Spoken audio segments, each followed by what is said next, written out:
சேலம் மாவட்டம் ஆத்தூரை அடுத்த கிழக்கு ராஜபாளையம் உயர்நிலைப் பள்ளியின் கணித ஆசிரியர் ஜெயப்பிரகாஷ் என்பவர் மாணவர்களை காலமுக்க சொல்லிவிட்டு தூங்கிய வீடியோ காட்சிகள் வெளியான நிலையில் அவர் பணியிடை நீக்கம் செய்யப்பட்டுள்ளார். இதுகுறித்த விவரங்களை செய்தியாளர் ரமேஷ் வழங்க கேட்கலாம். ரமேஷ், வணக்கம். விவரங்களை சொல்லுங்க. வணக்கம். சேலம் மாவட்டம் ஆத்தூர் அருகே உள்ள அரசு உயர்நிலைப் பள்ளி ஆசிரியர் ஜெயப்பிரகாஷ் என்பவர் மாணவர்களுக்கு கால்களை பிடித்து விடுமாறு தெரிவித்திருந்தார். இதன் காட்சி வாட்ஸ்அப்பில் வைரலாகி இருந்தது. இந்த நிலையில் இதை விசாரித்த சேலம் மாவட்ட முதன்மை கல்வி அதிகாரி கபீர் ஆசிரியர் ஜெயப்பிரகாஷை சஸ்பெண்ட் செய்யப்பட்டிருக்கிறார்.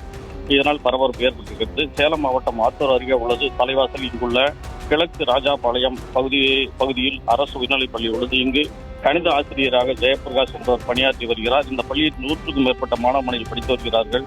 இந்த பள்ளியில் கணித ஆசிரியர் ஜெயப்பிரகாஷ் மாணவர்கள் சிலரை அழைத்து கால் பிடித்து விட கூறியிருக்கிறார். இந்த காட்சி தற்போது வாட்ஸ்அப்பில் வைரலானது. இதனை சேலம் மாவட்ட முதன்மை கல்வி அதிகாரி கபீர் விசாரித்து ஆசிரியர் ஜெயப்பிரகாஷை சஸ்பெண்ட் செய்ய உத்தரவிட்டிருக்கிறார்.